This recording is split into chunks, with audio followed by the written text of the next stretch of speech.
مساء الخير وحلقة جديدة في الكرة مع عاكف. النادي الأهلي بيستمر في الصعود للقمة، ونادي الزمالك بيستمر في الانحدار أو السقوط من القمة. نادي الزمالك اتعادل النهاردة طبعا مع غزل المحلة. تعادل كان بصراحة متوقع، خصوصا ان احنا شايفين الأداء في النازل بالنسبة لنادي الزمالك الفترة اللي فاتت. وطبعا مباراة القمة كان أكيد هيكون ليها تأثير سواء على اللعيبه او على الجماهير، لان احنا النهارده شفنا برضو مباراه الزمالك ما كانش فيها جمهور كتير، وحتى لو المباراه بعيده او الاستاد بعيد برضو كان الجمهور المفروض النهارده يكون مساند نادي الزمالك ويكون وراه، خصوصا بعد السقوط في مباراه الاهلي والزمالك. انما الاهلي النهارده تمسك بالقمه. النادي الاهلي لما بيبتدي يطلع على القمه صعب جدا ان هو ينزل، ودايما بتلاقيه بيجز علشان يوصل لنهايه الدوري ويكسب الدوري. انا اعتقد ان من اكبر المشاكل اللي واجهها الزمالك في مشاكل كتير طبعا، سيبك من ان هم اللعيبه ما قبضتش فلوس بقى لها فتره، والمشاكل اللي هي الاداريه دي يعني حطها على جنب، ولكن برضه فنيا وجماهيريا حذرنا من بداية الموسم ان نادي الزمالك بيفرح فرحة مبالغ فيها جدا جدا في بداية الموسم. حتى الجماهير بدأت تحفل بدري، بدأت تقول عن النادي الاهلي انه هينافس على الهبوط، النادي الاهلي ان احنا مش شايفينك في الجدول، الكلام ده كله. فالكلام ده كله انا بعتقد شخصيا انه اثر سلبا سواء على اللعيبه او على الجماهير، ان بقى عندها ثقه زياده. حتى الصحفيين او لعيبه نادي الزمالك المنتمين لنادي الزمالك طبعا، آه يعني تشوفهم قبل ماتش الاهلي كان اللي بيتوقع الفوز على النادي الاهلي بسكور، اللي كان بيتوقع ان النادي الزمالك هيفوز طبعا بسهوله جدا على النادي الاهلي. ده اللي بقول لك بيبقى ثقه زياده وعدم احترام للمنافسين. فانا اعتقد ان نادي الزمالك افتكر ان هو فاز الدوري بدري قوي. اللعيبه تحس ان في تراخي من 3 4 مباريات، غير طبعا ان الاداء فيه مشاكل فنيه كتيره هنتكلم عليها طبعا، وهنتكلم على المدير الفني اللي عنده مشاكل. انا بشوف ان هي مشاكل صعبه جدا ان هو يكمل بيها لنهايه الدوري. ولو المدير الفني ده كمل لنهايه الدوري مع الزمالك هيكون العواقب وخيمه على نادي الزمالك، وممكن ما تلاقيش نادي الزمالك من ضمن الثلاثه او الاربعه الاوائل. فاحنا قلنا الحمد لله من 3 اسابيع ان انفرضنا الحمد لله ان جون ادوارد هو في العقد بتاعه مع نادي الزمالك او مجلس اداره نادي الزمالك مفيش اي تدخل من مجلس الاداره في تعيين او تغيير المدير الفني. مجلس الاداره بس ممكن يصدق على قرارات جون ادوارد، ولكن مش من حقه ان هو يتخذ القرارات. حتى حسين لبيب اللي هو رئيس النادي نفسه، في ناس قعدت ساعتها شككت في الكلام ده، لكن الحمد لله احمد سليمان امبارح مع مهيب عبد الهادي اكد كلامنا، واكد ان جون ادوارد هو اللي فعلا متحكم في موضوع تغيير المدير الفني، وهو اللي لازم يعرض على مجلس الاداره قصه تغيير المدير الفني.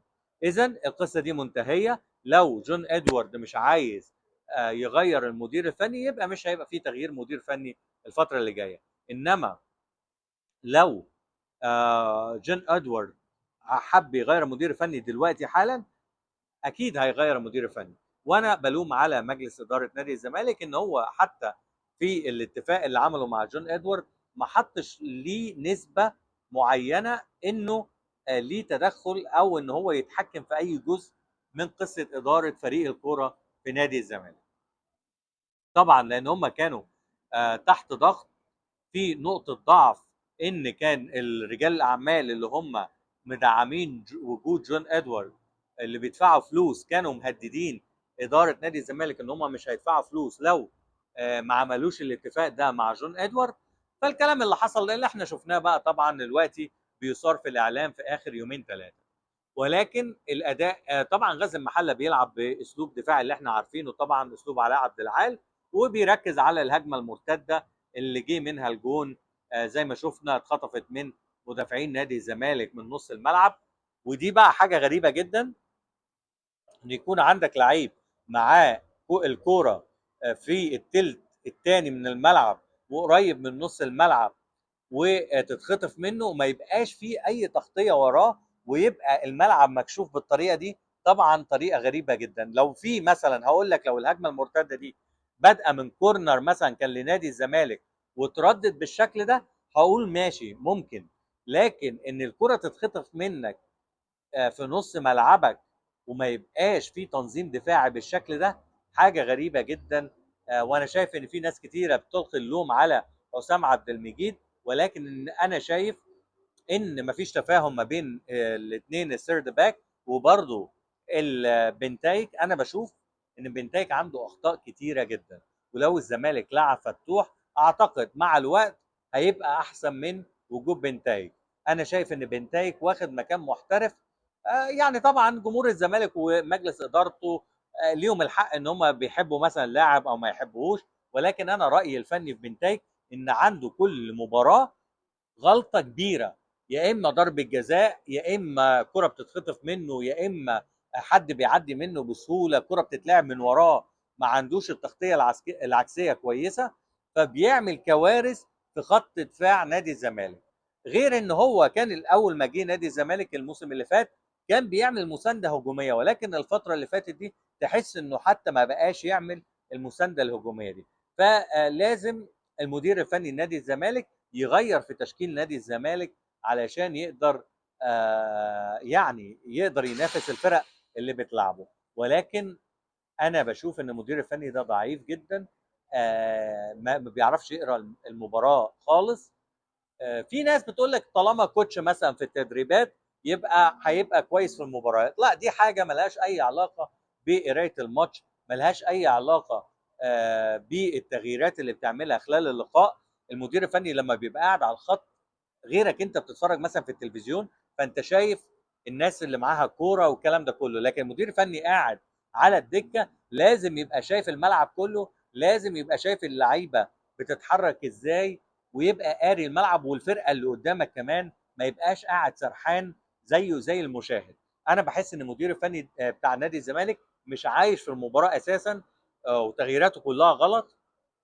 وده بقى اللي هياخدني ل طبعا النادي الاهلي اللي فاز النهارده على كهرباء الاسماعيليه 4-2. طبعا كان في تألق من بعض لعيبه النادي الاهلي. كوكا اللي تاني مباراه على التوالي بيتفوق على نفسه بعد ما كان بيواجه انتقادات لفتره كبيره جدا، ولكن النهارده النادي الاهلي بيكمل مسيرته الفتره اللي فاتت مع عماد النحاس التفوق الكبير، وبيكسب 4-2. المباراه كانت الشوط الاول اداء افضل بكتير من الشوط الثاني بالنسبه للنادي الاهلي. في تراجع وتراخي حصل من الفريق في الشوط الثاني اللي ادى ان كهرباء الاسماعيليه سجل هدفين ورا بعض، وكان ممكن يسجل هدف التعادل، ولكن طبعا بن شرقي بينقذ النادي الاهلي وبيرجع في المباراه وبيفوز النادي الاهلي 4-2. انا رايي كان في لعيبه كتيره في مستواها النهارده كويس، ولكن الشكل العام للنادي الاهلي لازم يتحسن عن كده.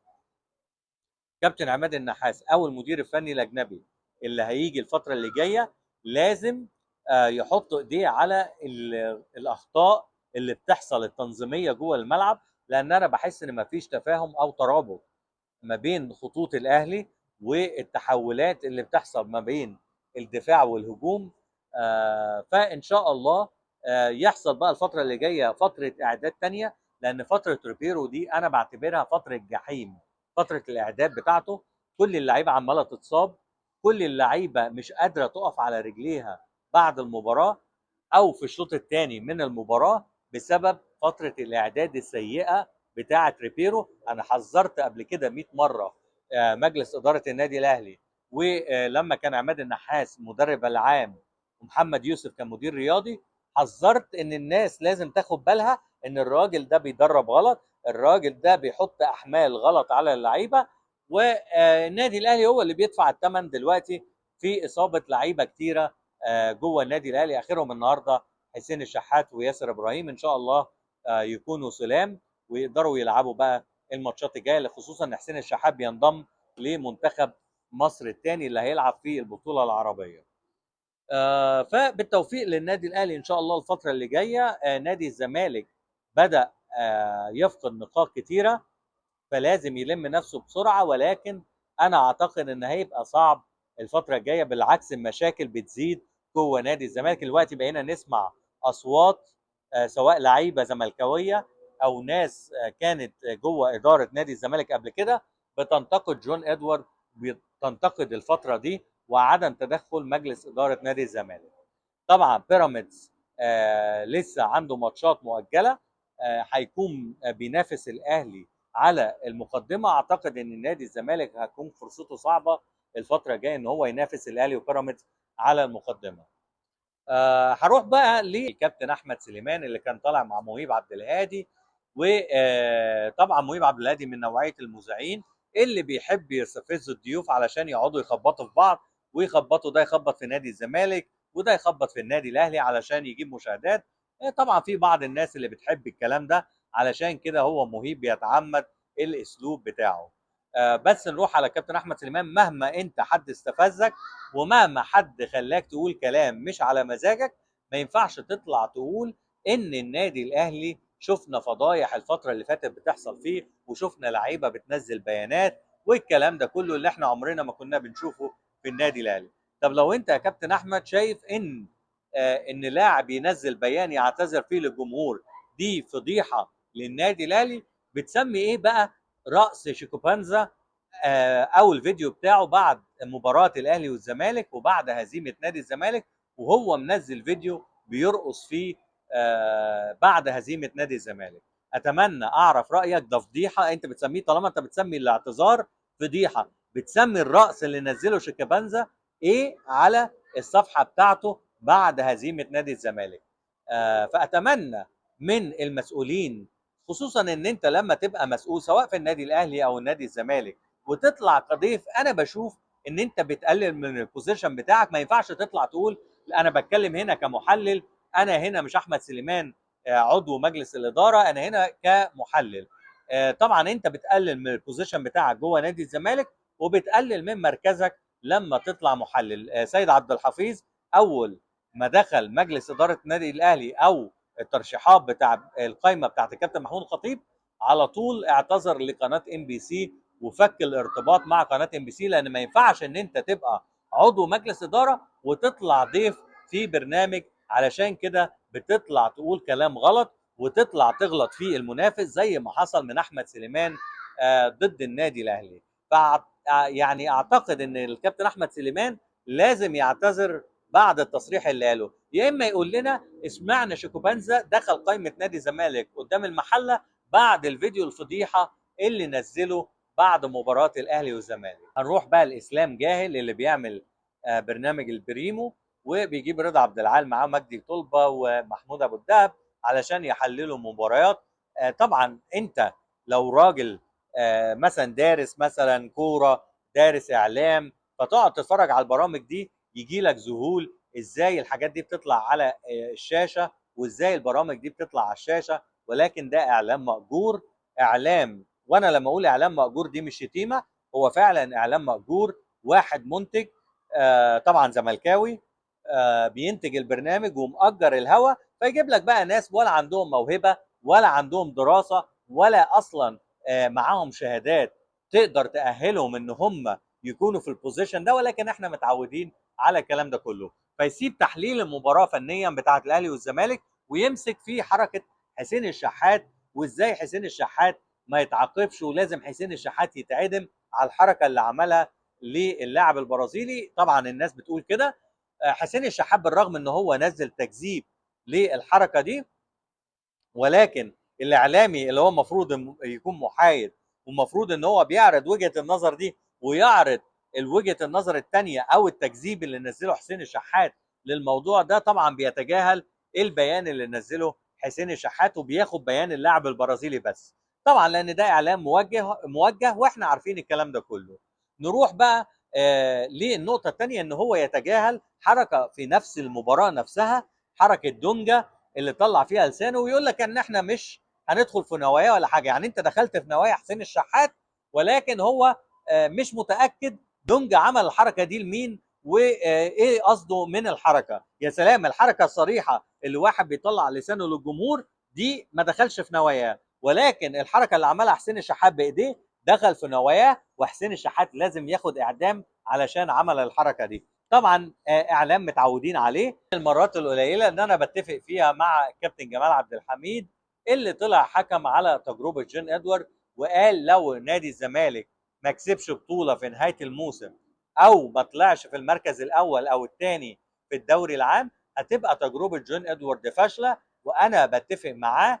جون ادوارد تجربته ممكن ليها مميزات شفناها كلنا، ولكن برضو ليها عيوب، ان هي فيها اداره منفرده، والاداره المنفرده في مصر ليها عيوب كتيره وبنشوفها حاليا بتحصل، زي ما شايفين ان في ناس كتير بتطالب بتغيير المدير الفني بسبب عدم الاقتناع الفني بيه، سواء بقى من لعيبه زمالك سابقين او من جمهور نادي الزمالك، ولكن جون ادوارد مصمم عليه. وزي ما انفردنا وقلنا ان ما حدش في مجلس اداره نادي الزمالك يقدر يغير المدير الفني غير جون ادوارد، فعلا احمد سليمان طلع اكد الكلام اللي احنا قلناه الحمد لله مع مهيب عبد الهادي، وقال ان جون ادوارد هو الوحيد اللي يقدر يغير المدير الفني لنادي الزمالك. ولكن اعتقد لازم يكون تدخل سريع دلوقتي قبل ما الموسم يتسرق من نادي الزمالك، ونلاقي نادي الزمالك بينافس على المراكز الثالث والرابع وما بيحصلش على اي بطوله السنه دي. استنونا في حلقه جديده في الكره معاك.